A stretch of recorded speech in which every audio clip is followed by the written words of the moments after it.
외교부 차관님께 질의하겠습니다. 차관님, 어제 윤석열 대통령이 유엔 기조연설에서 러시아와 북한 군사거래는 우크라이나뿐 아니라 대한민국의 안보와 평화를 직접적으로 겨냥한 도발이 될 것이다. 이렇게 연설에서 언급했는데 윤석열 대통령이 이렇게 한국에 대한 직접적 도발이라고 명시적으로 언급한 건 이번에 처음이죠. 예.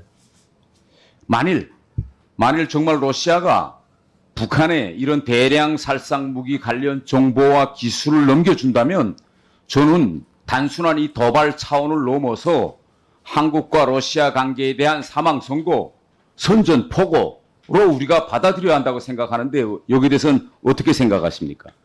뭐 의원님 잘 아시다시피 그런 행위는 그 안보리 결의에 대한 아주 중대한 위반이고요.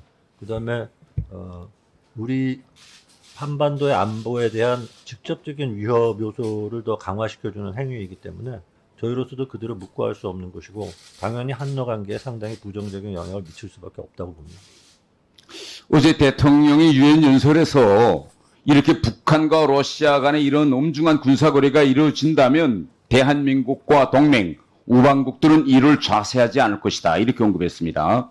그런데 지금까지 이 흐름을 보면 이 러시아에 대한 제재는 미국과 유럽 나라들이 주도했고 또 지금 현재 러시아가 유엔 안보리 상임 이사국이기 때문에 유엔 차원의 제재는 앞으로도 저는 쉽지 않을 것 같습니다.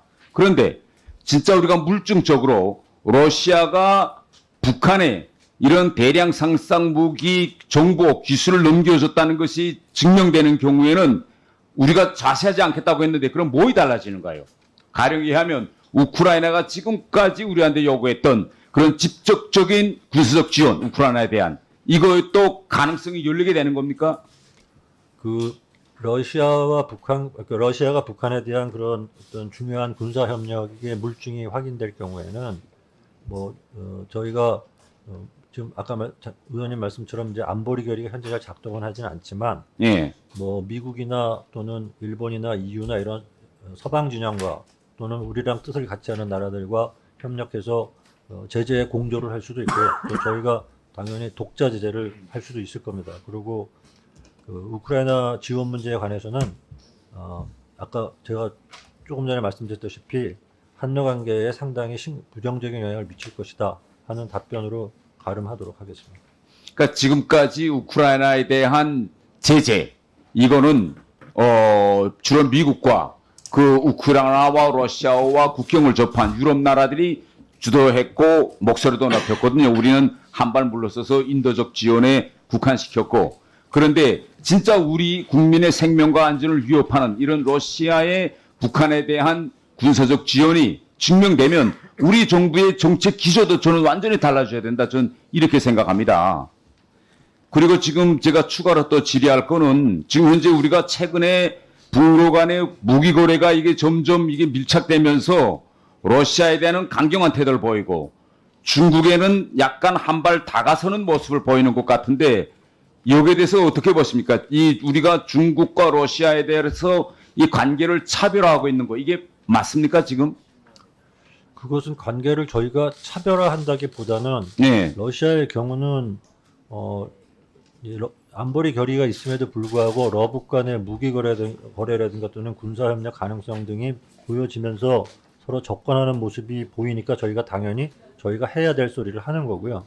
중국의 경우에는 그동안 한중 간에 보다 건강하고 성숙한 관계를 만들기 위해서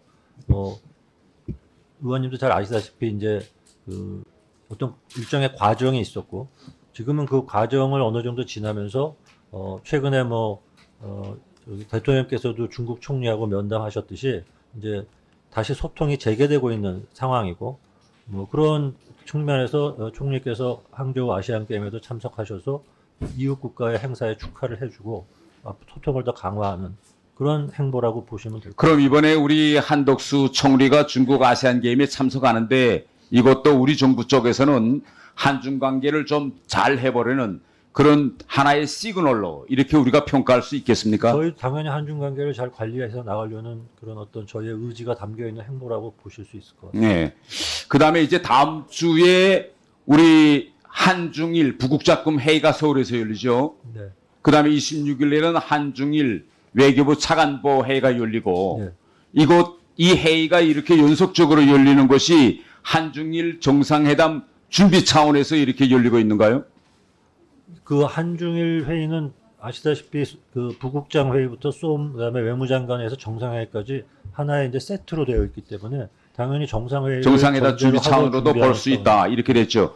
제가 여기 구체적인 거 하나 좀 물어볼게요. 외교부 언론 발표 자료를 보면 한중일 이렇게 순서가 이렇게 되어 있는데 일부 언론들은 그럼에도 불구하고 한일중 이렇게 이제 순서를 바꿔서 보도하고 있습니다. 그러면 우리 정부가 최근에 한중일 순서를 이렇게 매기고 있는 구체적인 이유가 있습니까? 사실은 그게 이제 그 한중일과 한일중이 좀 섞여서 혼용돼서 쓰이고 있습니다. 예. 굳이 어느 게 꼭 정답이다 이런 건 아닌데 굳이 따지자면은 저희는 개최국 순서대로 하면은 한일중이 맞습니다. 그렇게요. 예. 한일 개최국 순서대로. 개최국 순서대로 하면 한일중. 예. 다음은 통일부 장관님께 말씀드리겠습니다. 네. 질의하겠는데 한덕수 총리가 이번에 아세안 게임에 가는데 북한에서는 김일국 체육상이 갑니다. 그러니까 윤석열 정부가 들어서서 3국에서 남북의 고위급 인사가 이렇게 처음으로 접촉할 수 있는 기회가 지금 열리고 있는데 개막식 등에서 우리 총리가 북한 체육상을 만나면 서로 악순환하고 스치는 이런 정도에서 우리가 지금 준비하고 있습니까? 아니면 우리 총리가 주동적으로 북한 체육상에게 남북이 빨리 만나 대화라도 하자라는 식으로 좀 더 진전된 정도의 메시지 이런 걸 전달할 준비 이런 것도 지금 갖추고 있는가요? 준비하고 있는가요? 네, 한덕수 총리하고 북한의 김일국 체육상이 만약에 만나게 된다고 한다면은 한덕수 총리께서는 대단히 원칙적인 원론적인 입장에서 대화를 나누지 않을까 이렇게 생각하고 있습니다.